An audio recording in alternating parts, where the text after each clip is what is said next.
Roorkee ITI के pass out हुए अलग-अलग बैच के दौरान और देश में अपनी सरकारी विभागों में सेवाएं दे रहे जौनसार बाबर के बने ए1 क्लास के अधिकारियों जैसे कि ऑर्डिनेंस फैक्ट्री, ओएनजीसी और बैंकिंग सेक्टर में अपनी सेवाएं दे रहे युवाओं ने कई विभागों में कार्यरत जौनसार बाबर के इन युवाओं ने की फास्ट मीटिंग, जिसमें उन्होंने जौनसार बाबर के कल्चर के बारे में आपस में विचारों को साझा किया। इस मीटिंग का उद्देश्य कि जौनसार बाबर के क्लास 1 अधिकारी और देश में अपनी सेवाएं दे रहे सभी को एक साथ लेकर चलना है, ताकि यह मीटिंग के माध्यम से हमारे जौनसार बाबर के कल्चर को आगे तक बढ़ाया जा सके। सभी आईटीआई रुड़की इंजीनियरिंग कॉलेज के पास आउट थे और अलग-अलग बैच के थे। सभी क्लास 1 अधिकारी इस मीटिंग में शामिल रहे, जहां की उन्होंने पुष्पगुच्छ देकर इस कार्यक्रम के संयोजक के द्वारा उनको सम्मानित किया गया।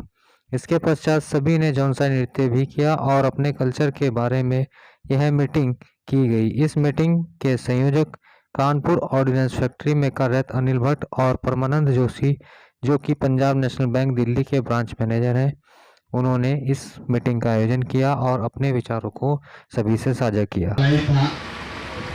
मुझे याद आते हैं अनिल शर्मा जी के ये जो चेन जब तक पूरी कंप्लीट नहीं होगी ना, तब तक वो सक्सेस जो हमको मिलनी चाहिए वो सक्सेस नहीं मिलेगी।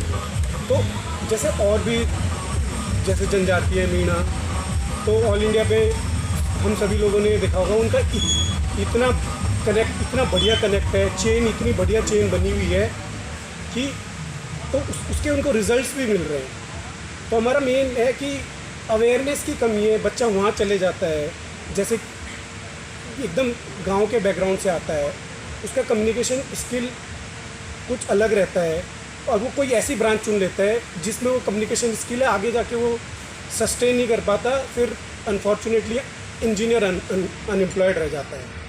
तो वो कनेक्ट अगर हमारा बन जाएगा स्कूल से कॉलेज और कॉलेज से कॉर्पोरेट, तो हमको बहुत अच्छे रिज़ल्ट मिलेंगे। और जो कि जैसे हमारा है, हमारे कॉलेज का ये मुझे लग रहा है हमारे पैरेलल में भी आईआईटीज़ एनआईटीज़ में भी ऐसा नहीं था। और एक कॉलेज से इतनी वैरायटी निकली है, इतने ज़्यादा, कम से कम 50 के आसपास हम डिफरेंट फील्ड में सर्व कर रहे हैं।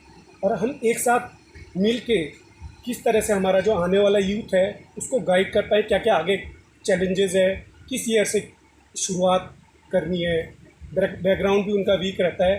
तो इस तरह से हम अवेयर करके और सोसाइटी में किस तरह से हम कंट्रीब्यूट कर पाएँ, ये हमारा मेन मोटिव रहेगा। बाकी बेसिक रूट्स हमारे जहाँ से जुड़े हुए हैं, साथ में अपने कल्चर को भी ध्यान रखना और एक सस्टेनेबल सोसाइटी बनाना, ये हमारा मेन मकसद रहेगा। और यूथ तो देश के लिए, हमारे क्षेत्र के लिए यूथ तो बहुत इम्पोर्टेंट है और उनको करियर में भी खासकर किस तरह गाइड करना, किस तरह आगे बढ़ना, उसमें हमारा रोल रहेगा। हम सभी ने इंडिविजुअल लेवल पे लोगों को गाइड किया है। जूनियर्स हमारे बहुत अच्छी जगह पे हैं, हम बहुत प्राउड फील करते हैं। हम चाहते हैं कि दूर क्षेत्र जहाँ पे एसटी पहुँचता भी नहीं है, वहाँ से जब लोग आने लगेंगे तब जाके वो जनरेशन चेंज आएगा, जनरेशन सुधरेगी। तो इस तरह से हमारा क्षेत्र आगे बढ़ेगा, ये हमारी कोशिश रहेगी। कहूँगा कि हम उनसे बिल्कुल अलग हट के काम करेंगे, लेकिन हमारा जो एक बेसिक उद्देश्य यही है कि हम लोग सब लोग इंजीनियरिंग बैकग्राउंड से जुड़े हुए हैं और ये ग्रुप कोई अभी नहीं बन रहा है। हमने बहुत पहले इसको बनाया था, लगभग 2006-7 में बनाया था और तब से हम लोग इसके डायरेक्टली और इनडायरेक्टली इसमें इन्वॉल्व हैं। लेकिन अब हम चाह रहे हैं, क्योंकि अब हम लोग ऑलमोस्ट सेटल हो चुके हैं अपनी लाइफ में, कोई अपना बिजनेस कर रहा है, कोई अपनी जॉब कर रहा है और 10-12 साल से हम लोग ही कर रहे हैं। तो हम चाहते हैं कि समाज से, जिस क्षेत्र से हम लोग जुड़े हुए हैं, हमने अपने जौनसार बाबर से जुड़े हुए हैं, हमारी जो संस्कृति है, हमारा जो वहाँ का कल्चर है, उसको प्रिजर्व करके रखना, उसके प्रति हमारी जिम्मेदारी है। क्योंकि अगर हम समाज से कुछ ले रहे हैं तो अब हमारी ये जिम्मेदारी है, क्योंकि हम सक्षम हैं तो हम भी समाज के लिए कुछ करें। तो यही हमारा एक उद्देश्य था कि हम इसको कैसे शुरुआत करें। तो आज ये हमारा पहला एक फिजिकल मीट थी, तो इससे हम लोग आज के आगे के रूपरेखा तय करेंगे और उसके अकॉर्डिंग हम किस क्षेत्र में फोकस कर सकते हैं। हमारे पास हर क्षेत्र के एक्सपर्टाइज हैं, उनका नॉलेज को यूज़ करके हम अपने क्षेत्र में कैसे यूटिलाइज कर सकते हैं, जहाँ पे कमी है कहाँ कमी हो रही है, उसको हम क्या कर सकते हैं, या जो है उसको और बेहतर कैसे बना सकते हैं। तो इसी उद्देश्य के साथ हमने ये शुरू किया है। और हम ये नहीं कहते किसी से कंपटीशन नहीं है, हम चाह रहे हैं कि हम अपने लेवल पे क्या कर सकते हैं। हमको किसी की कमियां नहीं निकालनी, जो लोग कर रहे हैं बहुत अच्छा कर रहे हैं और भी लोग कर रहे हैं। हम चाहते हैं कि हम उसमें अपना एडिशनल योगदान क्या कर सकते हैं, वो हमारा उद्देश्य है।